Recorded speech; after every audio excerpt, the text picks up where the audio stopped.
Claudette Colbert was an American actress. Colbert began her career in Broadway productions during the late 1920s and progressed to motion pictures with the advent of talking pictures. Initially associated with Paramount Pictures, she gradually shifted to working as a freelance actress. She won the Academy Award for Best Actress in It Happened One Night, and received 2 other Academy Award nominations. Her other notable films include Cleopatra and The Palm Beach Story.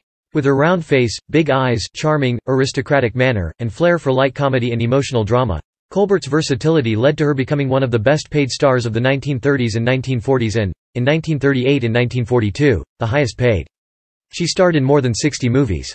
Among her frequent co-stars were Fred MacMurray in 7 films and Fredric March in 4 films.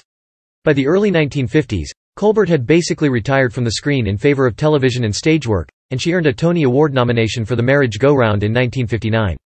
Her career tapered off in the early 1960s, but in the late 1970s, it experienced a resurgence in theater, and she received a Sarah Siddons Award for her Chicago theater work in 1980.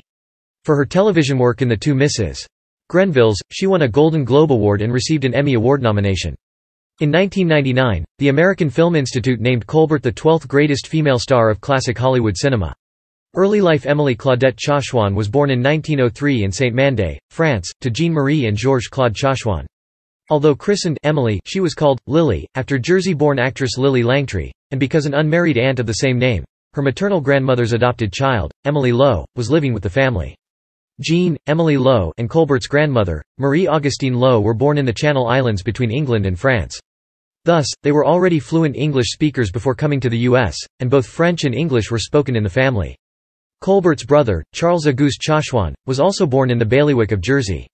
Jean held various occupations. While Georges Chauchouan had lost the sight in his right eye and had not settled into a profession, he worked as investment banker, suffering business setbacks. Marie Lowe had already been to the U.S., and Georges' brother-in-law was already living in New York City. Marie was willing to help Georges financially, but also encouraged him to try his luck in the U.S. to pursue more employment opportunities. Colbert and her family, including Marie and Emily Lowe, emigrated to Manhattan in 1906. They lived in a 5th-floor walk-up at 53rd Street. Colbert stated that climbing those stairs every day until 1922 made her legs beautiful. Her parents formally changed her legal name to Lily Claudette Chauchouan. Georges Chauchouan worked as a minor official at First National City Bank, and the family was naturalized in 1912. Before Colbert entered public school, she quickly learned English from her grandmother Marie and continued to be fluent in French. She had hoped to become a painter ever since she had grasped her first pencil. Her mother wanted to become an opera singer. Colbert studied at Washington Irving High School, which was known for its strong arts program. Her speech teacher, Alice Rossiter, encouraged her to audition for a play Rossiter had written.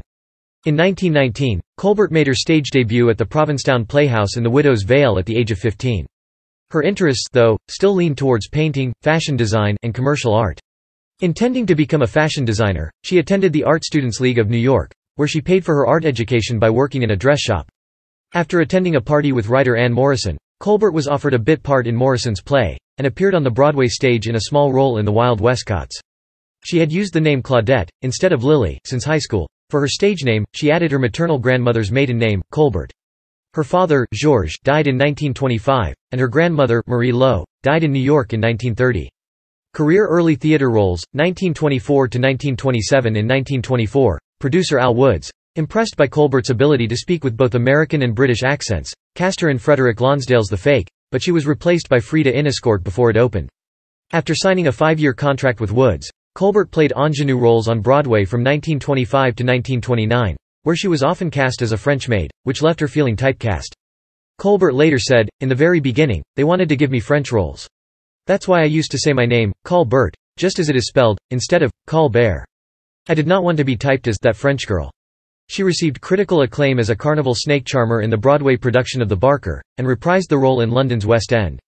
She was noticed by theatrical producer Leland Hayward, who suggested her for the heroine role in the silent film For the Love of Mike. Now believed to be lost, the film did not fare well at the box office. Movie stardom, 1928 to 1934. In 1928, Colbert signed a contract with Paramount Pictures. A demand existed for stage actors who could handle dialogue in the new talkies, and Colbert's elegance and musical voice were among her best assets.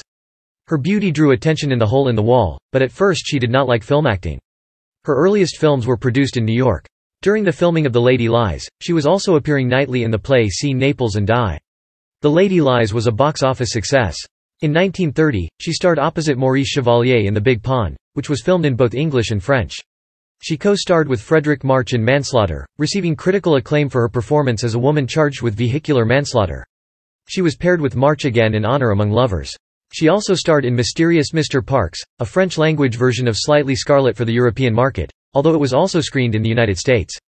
She sang and played piano in the Ernst Lubitsch musical The Smiling Lieutenant, which was nominated for the Academy Award for Best Picture. Colbert's ability to hold her man surpassed Queen Miriam Hopkins, according to David Shipman. Colbert concluded the year with appearance in a modestly successful His Woman with Gary Cooper.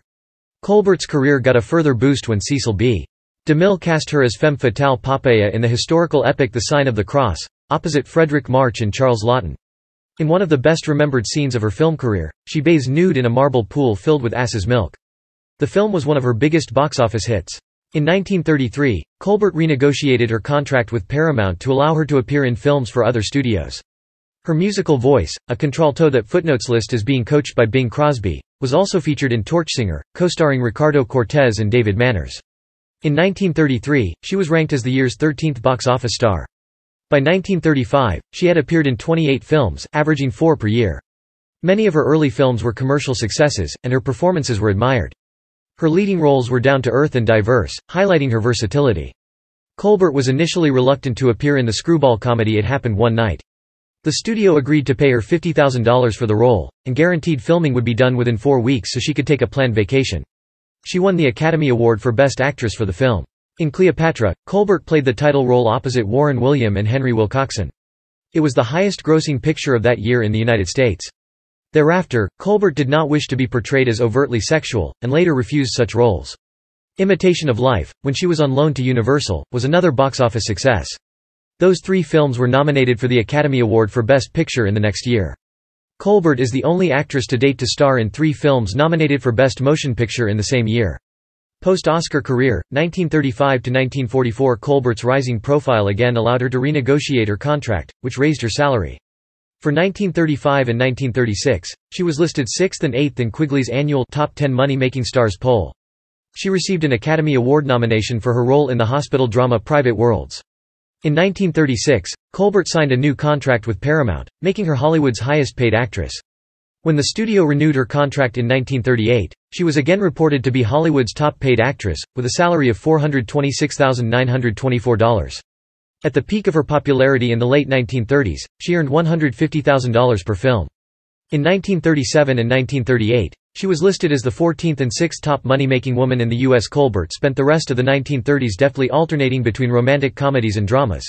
She married her boss with Melvyn Douglas, The Gilded Lily and The Bride Comes Home, both with Fred MacMurray, Under Two Flags with Ronald Colman, Zaza with Herbert Marshall, Midnight with Don Amici, and It's a Wonderful World with James Stewart. Colbert was 5 feet 5 and tall. Columnist Hedda Hopper wrote that Colbert placed her career ahead of everything, save possibly her marriage, and that she had a strong sense of what was best for her, and a deep-rooted desire to be in shape, efficient, and under control. Biographer A. Scott Berg wrote that Colbert helped define femininity for her generation with her chic manner.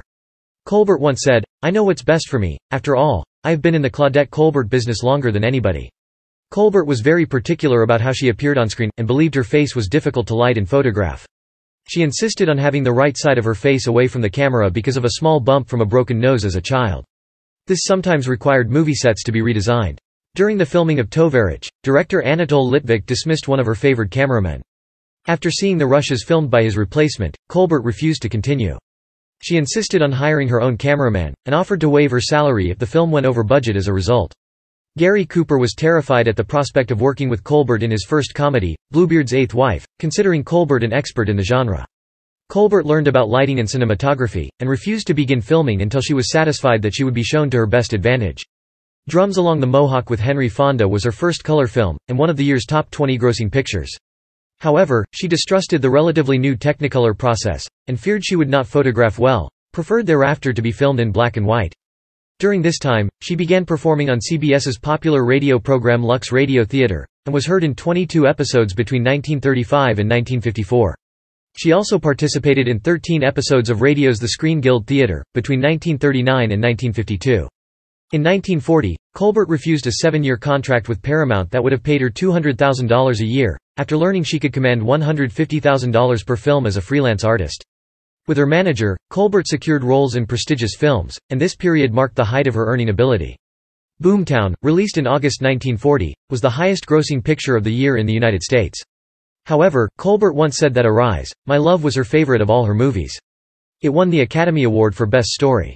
During filming of So Proudly We Hail, a rift occurred between Colbert and co-star Paulette Goddard, who preferred another co-star, Veronica Lake, rather than Colbert.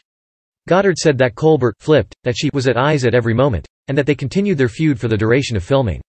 This was unusual for Colbert, who was otherwise known for maintaining high standards of professionalism. Impressed by Colbert's role in So Proudly We Hail, David O. Selznick approached her to play the lead in Since You Went Away. She was initially reluctant to appear as a mother of teenage children, but Selznick eventually won her over. Released in June 1944, the film made almost $5 million at the U.S. box office and was the year's third highest-grossing picture. Critic James Agee praised aspects of the film, but particularly Colbert's work. Partly as a result, she received an Academy Award nomination for Best Actress. Post-war career, 1945 to 1965. In 1945, Colbert ended her association with Paramount and continued to freelance in such films as Guest Wife with Don Amici. She starred opposite John Wayne in RKO's Without Reservations, which grossed $3 million in the U.S. while working on it. Director Mervyn Leroy described Colbert as an interesting lady to work with, recalling her habit of not watching where she was going and constantly bumping into things. Praised for her sense of style and fashion, Colbert ensured throughout her career that she was impeccably groomed and costumed. For the melodrama Tomorrow is Forever, Jean-Louis was hired to create 18 changes of wardrobe for her. Tomorrow is Forever and The Secret Heart were also substantial commercial successes, and Colbert's popularity during 1947 led her to place 9th in Quigley's Top 10 Money-Making Stars poll. She achieved great success opposite Fred MacMurray in the comedy The Egg and I, which was the year's second highest-grossing picture, and later acknowledged as the 12th most profitable American film of the 1940s. The suspense film Sleep, My Love with Robert Cummings was a modest commercial success. By 1949, she still ranked as the 22nd highest box office star. The romantic comedy Bride for Sale, wherein Colbert played part of a love triangle that included George Brent and Robert Young, was well reviewed. Her performance in the Pacific War film Three Came Home was also praised by critics. However, the mystery melodrama The Secret Fury, distributed by RKO Studios, received mixed reviews. During this period, Colbert was unable to work beyond 5 p.m. each day due to orders from her doctor. While Colbert still looked like a young woman, she found it difficult making the transition to playing more mature characters as she entered middle age. She said, "I'm a very good comedienne, but I was always fighting that image too." In 1949, Colbert was selected to play Margot Channing in All About Eve, because producer Joseph L. Mankiewicz felt that she best represented the style he envisioned for the part. However, Colbert severely injured her back, forcing her to abandon the picture shortly before filming began. Bette Davis was cast, instead, and received an Oscar nomination for the film. In later life, Colbert said, "I just never had the luck to play bitches." In the early 1950s, Colbert traveled to Europe for tax purposes and joined fewer films. The Planter's Wife was a success in British market. She played a supporting role in Royal Affairs in Versailles, her only film with a French director. It was screened in the United States in 1957. In 1954, Colbert turned down $1 million broadcast deal with NBC TV, but made a pact with CBS TV to star in several teleplays. After a successful appearance in a television version of The Royal Family, she took on more television work. She starred in television adaptations of Blithe Spirit in 1956 and The Bells of St. Mary's in 1959, and guest starred on Robert Montgomery Presents and Playhouse 90. In 1956, Colbert hosted the 28th Academy Award ceremony. In 1957, she was cast as Lucy Bradford, wife of schoolteacher Jim Bradford, in the Blood in the Dust episode of CBS's Dick Powell's Zane Grey Theater. In the story, Jim refuses to back down when a gunman orders him to leave town, and Lucy is distressed because Jim hasn't fired a weapon since he was in the Civil War. In the show's 1960 episode, So Young the Savage Land, she played Beth Braden, who becomes disillusioned with her rancher husband Jim when he turns to violence to protect their property. In 1958, she returned to Broadway in The Marriage Go-Round, for which she was nominated for a Best Actress Tony Award. She made a brief return to the screen, opposite Troy Donahue in Parrish. It was her last appearance on the big screen, and she played the supporting role of the mother. The film was a success, but Colbert received little attention, and she directed her agent to end any further attempts to generate interest in her as a film actress. Later career, 1962 to 1987. Colbert made successful Broadway appearances in The Irregular Verb to Love, in The Kingfisher, with co-star Rex Harrison, and in Frederick Lonsdale's Aren't We All? Also with Harrison. She told an interviewer, "Audiences always sound like they're glad to see me, and I'm damned glad to see them." She appeared in a supporting role in the television miniseries The Two Misses. Grenville's, which was a ratings success, and for which she won a Golden Globe and was nominated for an Emmy Award. Modern critics have pointed out that Colbert had a unique set of assets: her round apple face, big eyes, curly hair, slender body, elegant voice, aristocratic manner, relaxed acting, tongue-in-cheek vivacity, intelligent style, comedic timing, and ladylike alluring charm that distinguishes her from other comediennes of the 1930s. In her comedies, she invariably played shrewd, self-reliant women. Unlike many of her contemporaries, though, she rarely engaged in physical comedy. Her characters were more likely to be observers and commentators. Personal life. In 1928, Colbert married actor and director Norman Foster, with whom she co-starred in the Broadway show The Barker, and in the film Young Man of Manhattan, for which he received negative reviews as one of her weakest leading men. Their marriage remained a secret for many years while they lived in separate homes. In Los Angeles, Colbert shared a home with her mother, Jean Chashwan, but her domineering mother disliked Foster and reputedly did not allow him into the home. Colbert and Foster divorced in 1935 in Mexico. On Christmas Eve, 1935, in Yuma, Arizona, Colbert married Dr. Joel Pressman, who eventually became a professor and chief of the head and neck surgery department of UCLA Medical School. She gave a Beechcraft single-engined airplane to Pressman as a present. They purchased a ranch in Northern California, where Colbert enjoyed horseback riding and her husband kept show cattle. During this time, Colbert drove a Lincoln Continental and a Ford Thunderbird. The marriage lasted 33 years, until Pressman's death from liver cancer in 1968. Jean Chashwan reportedly envied her daughter, preferred her son's company, and made Colbert's brother Charles serve as his sister's agent. Charles used the surname Wendling, borrowed from Jean's paternal grandmother Rose Wendling. He served as Colbert's business manager for a time, and was credited with negotiating some of her more lucrative contracts in the late 1930s and early 1940s. Although virtually retired from motion pictures since the mid-1950s, Colbert was still financially solvent enough to maintain an upscale lifestyle. She had a country house in Palm Springs for weekends, and rented a cottage in Cap Ferret in southeastern France. Adman Peter Rogers said, "Claudette was extravagant. I never, ever saw her question the price of anything." In 1963, Colbert sold her Lloyd Wright-designed residence in Holmby Hills, and Dr. Pressman, and she rented a small house in Beverly Hills. In 1958, she met Verna Hull, a wealthy painter, photographer and the stepdaughter of a Sears Roebuck heiress. They had a 9-year friendship that included travel, an interest in art, and rented twin New York penthouses. When Colbert bought a house in Barbados in the early 1960s, Hull bought a house next door, amid rumors that their friendship was a romantic one, which Colbert denied. The friendship ended after an argument that took place as Colbert's husband lay dying, wherein Hull insisted Pressman would not only take his life, but Colbert's too, rather than die alone. Pressman died on February 26, 1968. Colbert was a lifelong Republican. Later years and death. For years, Colbert divided her time between her Manhattan apartment and her vacation home in Speightstown, Barbados. The latter, purchased from a British gentleman and nicknamed Bellerive, was the island's only plantation house fronting the beach. However, her permanent address remained Manhattan. When Colbert's mother Jean died in 1970, and her brother Charles in 1971, her only surviving relative was her brother's daughter, Coco Lewis. Colbert sustained a series of small strokes during the last 3 years of her life. She died in 1996 in Barbados, where she had employed a housekeeper and 2 cooks. She was 92. Her remains were transported to New York City for cremation and funeral services.